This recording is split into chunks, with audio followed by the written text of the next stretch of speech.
est la gloire de Dieu. Et vous savez que le Congo est la gloire de Dieu. Il y a une légende, je peux dire, c'est une légende qui... Dieu, le Saint-Esprit, nous avons dit, est la communion. C'est-à-dire, c'est le communicateur, c'est la liaison entre le Père et le Fils. Il est... Image ya Congo. Et pas il y a la patronne. Hein? Babi, la patronne. Yvonne Niandabou. Chers amis fidèles internautes de votre site Imazia Congo, www.imazia Congo.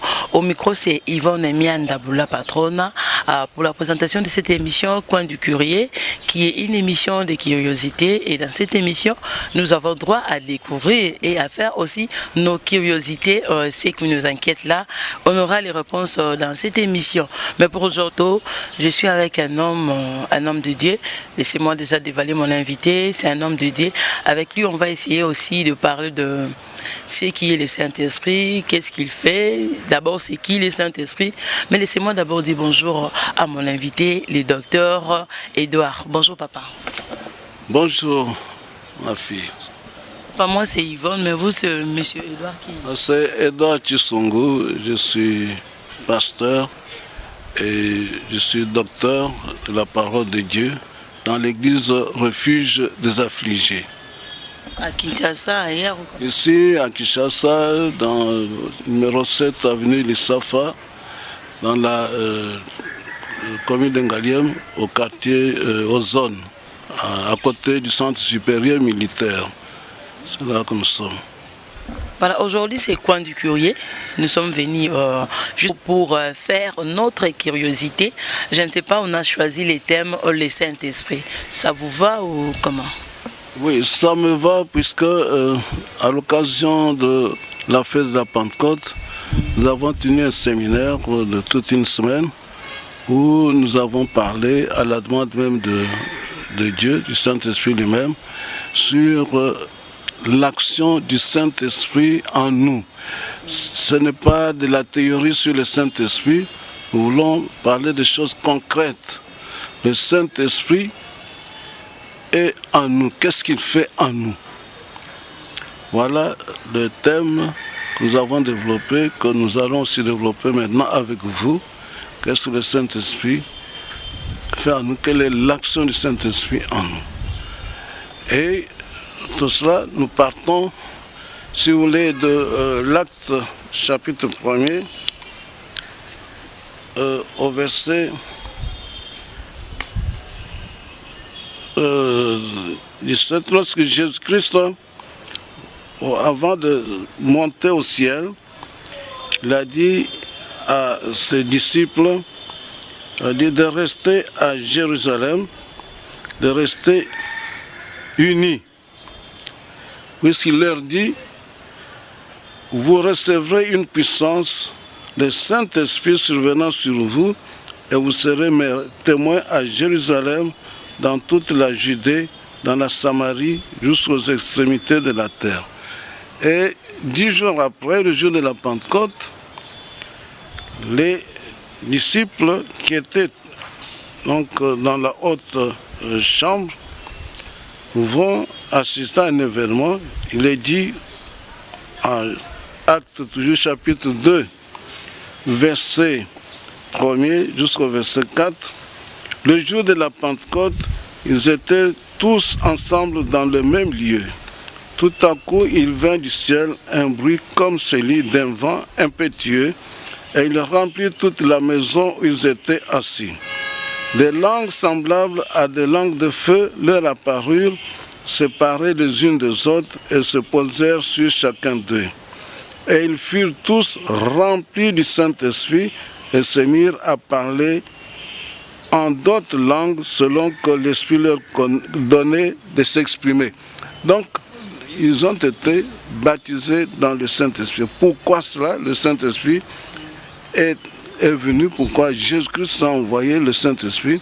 C'est pour continuer son œuvre qu'il avait déjà commencé comme rédempteur. Mais pour pour que nous puissions comprendre l'action du Saint-Esprit en nous, nous devons monter plus haut, savoir quelle est l'action du Saint-Esprit dans la Trinité. Puisque le Saint-Esprit est Dieu, il est la troisième personne de la Trinité. Tout chrétien croit à cela, que Dieu unique est en trois personnes, le Père, le Fils et le Saint-Esprit. Même le Saint-Esprit c'est un envoyé de Jésus. Le Saint-Esprit a été envoyé par Dieu, donc à la demande, il a dit lui-même, je demanderai à mon Père, il vous enverra le Consolateur, le Saint-Esprit, il vous l'enverra. Alors, maintenant, pour comprendre cette action, qu'est-ce que le Saint-Esprit est dans la Trinité? Là, nous lisons dans 2 Corinthiens chapitre 13, verset 13, il est dit ceci, c'est la fin de l'épître. Paul dit aux Corinthiens que la grâce du Seigneur Jésus-Christ, l'amour de Dieu et la communication ou la communion du Saint-Esprit soient avec tous. Donc, dans la Trinité, nous avons que Dieu le Père qui est l'amour, Dieu le Fils qui est la grâce et Dieu le Saint-Esprit qui est la communion ou la communication. Dieu le Père, ce que nous appelons Yahweh, il est l'amour. D'abord, il aime son Fils. Il y a beaucoup de textes qui nous montrent. Dans Matthieu 3, verset 17, il est dit que on montre que Dieu aime son Fils. Lorsque Jésus est allé se faire baptiser par Jean Baptiste, qu'est-ce qui est dit? Il y a eu d'abord un mouvement. Le Saint-Esprit est descendu. Il y a eu un vent. Il y a eu un vent qui se produit et le Saint-Esprit est descendu. Et lorsque le Saint-Esprit est descendu, Dieu le Père a parlé. Il a dit, et voici une voix fit entendre des cieux ces paroles. Celui-ci est mon Fils bien-aimé, en qui j'ai mis toute mon affection. Donc le Père aime le Fils. Il a mis toute son affection en lui. Et également, nous devons savoir que Dieu aime également le monde. Puisqu'il a créé le monde, non pas puisqu'il en avait besoin. Dieu a créé le monde puisqu'il aime. Il aimait le monde qui est maintenant sa gloire. Le monde, c'est... Oui. Même le Congo est la gloire de Dieu. Et vous savez que le Congo est la gloire de Dieu. Il y a une légende, je peux dire, c'est une légende qu'on peut raconter. Quand Dieu a créé le monde, il est allé maintenant jeter des richesses sur la terre. Arrivé au Congo, il avait un sac, son dernier sac, il a maintenant versé tout sur le Congo. C'est pourquoi le Congo est le pays le plus riche dans le sous-sol, donc toutes les richesses du Congo. C'est un des pays les plus riches au monde. C'est le pays où il y a des fleuves, le pays, même la Bible dit, le pays qui est le pays des grands fleuves après l'Éthiopie. Donc derrière l'Éthiopie, c'est le Congo, où il y a des grands fleuves. Alors, donc Dieu aussi a aimé le Congo. Dieu aime le Congo.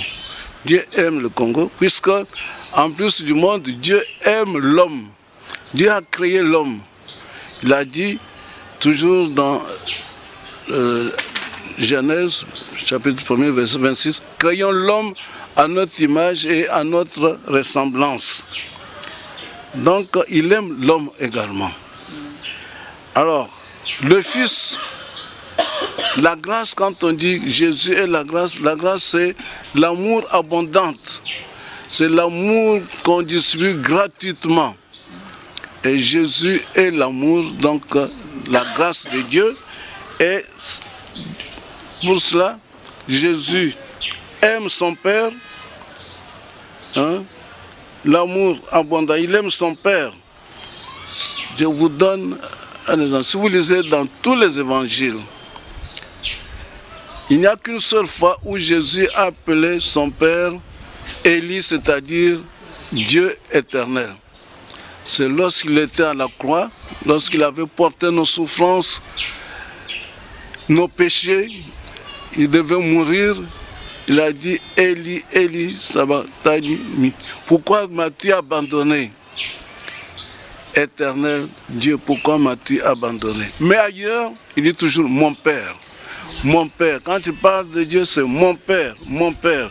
Vous pouvez lire, par exemple, dans Matthieu, hein, chapitre 27, tout ça partout. Il parle de Dieu le Père. Matthieu chapitre 10, Marc, il va même jusqu'à l'appeler Papa, Abba. Dans Marc 14, 36, lorsqu'il souffrait dans le jardin de Gethsémani, il voyait le calvaire qu'il allait subir, il priait et dit Abba, Abba, mon Dieu, ôte cette croix, mais que cette volonté soit faite. Donc Jésus-Christ aime son Père. Il appelle même papa. Vous savez, quand un enfant est avec son père, vous n'allez pas appeler votre père père, non, vous allez l'appeler papa. Votre maman, vous l'appelez maman. Votre mère, vous l'appelez maman. C'est un signe d'amour, un signe, si vous voulez, d'affinité entre le père et l'enfant. Alors, ça c'est donc Jésus qui aime le Père, il nous aime aussi. L'amour de Jésus pour nous, il a abandonné son trône, il était à la droite du Père, il est descendu sur la terre, il s'est fait chair, il a souffert pour nous, il a même été, lui qui n'a jamais péché, il s'est fait pécher pour nous, il a été immolé sur la croix, puisqu'il nous aime. Donc, Dieu, le Saint-Esprit, nous avons dit, est la communion. C'est-à-dire, c'est le communicateur, c'est la liaison entre le Père et le Fils. Il est l'expression de l'amour. Jésus est l'expression de l'amour entre le Père et le Fils. C'est lui qui transmet l'amour du Père au Fils et du Fils au Père. Et pour cela, nous pouvons illustrer cette œuvre du Saint-Esprit auprès du Père et du Fils dans la Bible, dans l'Ancien Testament, même dans le Nouveau Testament. Nous voyons que le Saint-Esprit a élaboré avec le Père dans la création. Nous avons parlé tout à l'heure de la terre qui était informe, Koïboï, anarchie. Le Saint-Esprit est visible ou invisible? Le Saint-Esprit n'est pas visible. Le Saint-Esprit est un esprit, l'esprit n'est jamais invisible. De ces trois personnes, il n'y a que Jésus-Christ qui est visible puisqu'il avait pris la chair humaine. Mais le Saint-Esprit, comme nous allons le voir, nous l'apercevons par les actions, par ses actions. Comme le Père, nous le connaissons puisqu'il est créateur. Donc le Saint-Esprit aussi, il n'est pas visible, mais il agit, nous le connaissons par ses actions, par ses actes. Alors, le Père, quand il a créé, puisqu'il est le créateur, nous venons de voir, le Saint-Esprit était avec lui, donc il a aidé. Mais le Fils également, lorsque le Fils a décidé, puisque vous savez vous-même, ce qui s'est passé, c'est que lorsque le Père a créé l'homme, il l'a créé à son image et à sa ressemblance. Mais vite, l'homme est tombé dans le péché. Le premier homme, Adam et Ève, sont tombés dans le péché. Et nous tous qui sommes descendants d'eux, nous sommes nés pécheurs. Dieu, à cause de son amour, a tout fait pour racheter l'homme, pour que l'homme revienne à lui. Il a essayé avec les Noé, avec les Abraham, Jacques, tous ces gens-là. Hein, personne n'a réussi à racheter. Il s'est même doté d'un peuple, le peuple d'Israël, qui devait racheter l'humanité. Mais le peuple d'Israël a confisqué Dieu. C'était son Dieu. Si vous n'êtes pas juif, ce Dieu-là ne vous appartient pas. Mais après, le peuple d'Israël s'est détourné de son Dieu et Dieu l'a rejeté. Mais puisque Dieu est toujours l'amour, il a voulu susciter. Qui enverrai-je? Il demande, qui est-ce que je vais envoyer? Alors son fils dit, Père, envoie-moi. Moi, je vais aller racheter l'humanité, l'homme que nous avons créé à notre image. Je vais aller le racheter. Et le Père dit, oui, tu y vas. Mais là encore, nous voyons, dans la rédemption, donc Jésus, notre Rédempteur, est venu. Mais dans la rédemption... Dans la création, vous avez sauté. Oui. Dans la création. Lorsque Dieu créa les mondes, je ne sais pas, le Saint-Esprit l'a aidé. C'est bizarre, là. Non, le Saint-Esprit, il est Dieu, il est dans la Trinité. Donc nous voyons ces actions dans la création. Nous venons de le voir. Quand le monde, la terre était informe. Lorsque maintenant Dieu a créé l'homme. Quand il a créé l'homme, qu'est-ce qu'on dit dans Genèse 2, verset 28? Il a créé l'homme, l'homme était informe aussi, avait une forme seulement, mais sans vie. L'homme était comme, je pourrais dire, comme un mannequin, comme une sorte de statue. Mais qu'est-ce que Dieu a fait? On dit il a insoufflé son souffle. Le souffle signifie l'esprit. Quand l'esprit maintenant est entré dans le corps, alors l'homme est devenu humain, il est devenu vivant. Donc c'est le Saint-Esprit qui a aidé le Père à créer l'homme. Donc sur le plan physique. Voilà.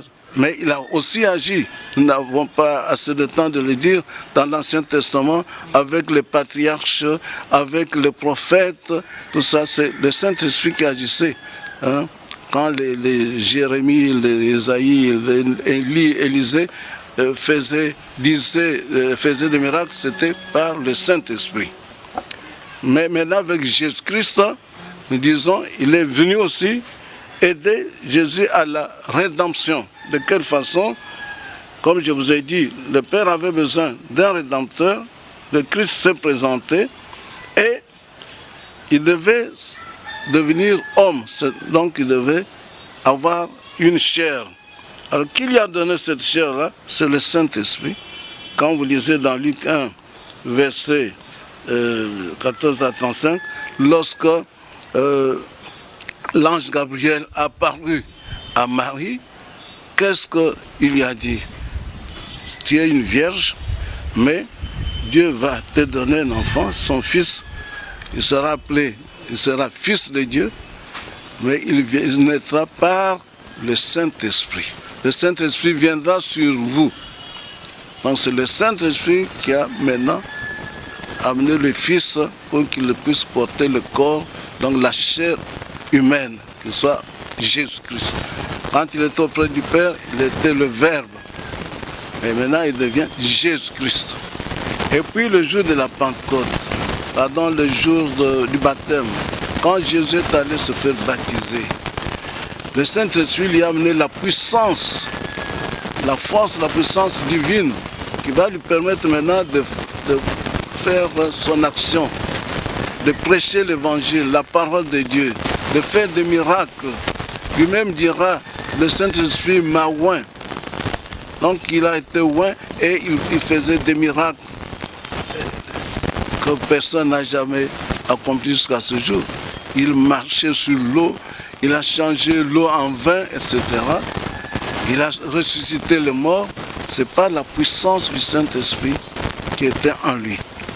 Et à la fin, lorsque Jésus devait accomplir sa mission, devait mourir il devait être crucifié. Il est mort, mais c'est le Saint-Esprit qui l'a ressuscité. C'est le Saint-Esprit qui a ressuscité Jésus. Donc, vous verrez, par exemple, vous pouvez aller lire que Jésus a été ressuscité par le Saint-Esprit dans Luc chapitre, il a été ressuscité par le Saint-Esprit. Vous pouvez le lire dans Romains 8, verset 11. Ou bien dans 1 Pierre chapitre 3, verset 18. C'est le Saint-Esprit qui a ressuscité Jésus. Et qui l'a ramené maintenant à la vie et il est monté au ciel.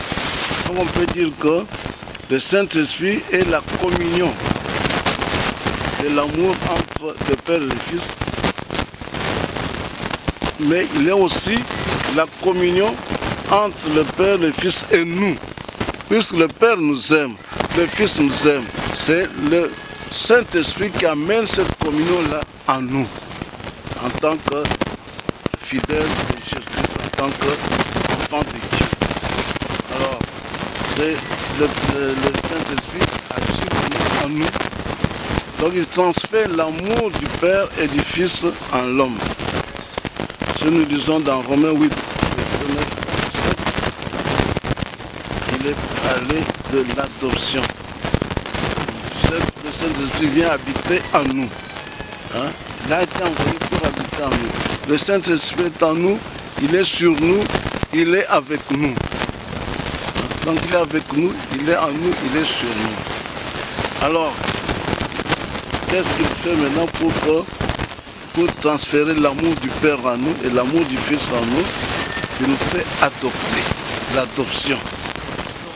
Oui, puisque si nous disons dans Romains 8, verset 9, c'est assez long, mais je vais être très bref.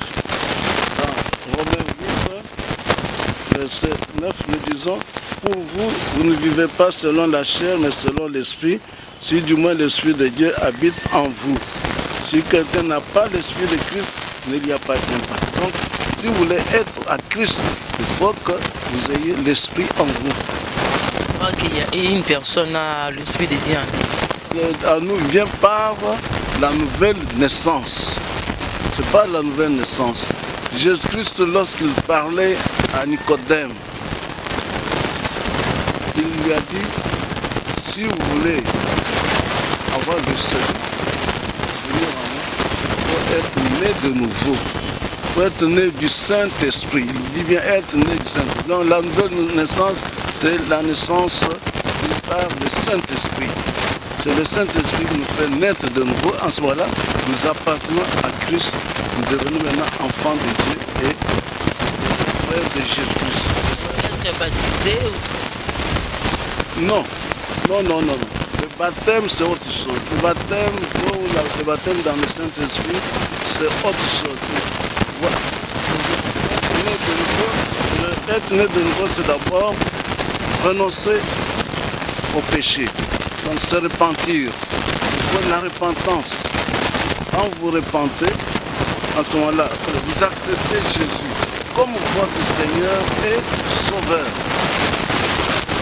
Et lorsque vous faites cela, le Saint-Esprit maintenant entre en vous et vous fait naître de nouveau. Vous déclare un nouveau né, donc né en Jésus. C'est ça, la nouvelle naissance. Alors cette nouvelle naissance, l'apôtre Paul la compare à l'adoption. L'adoption,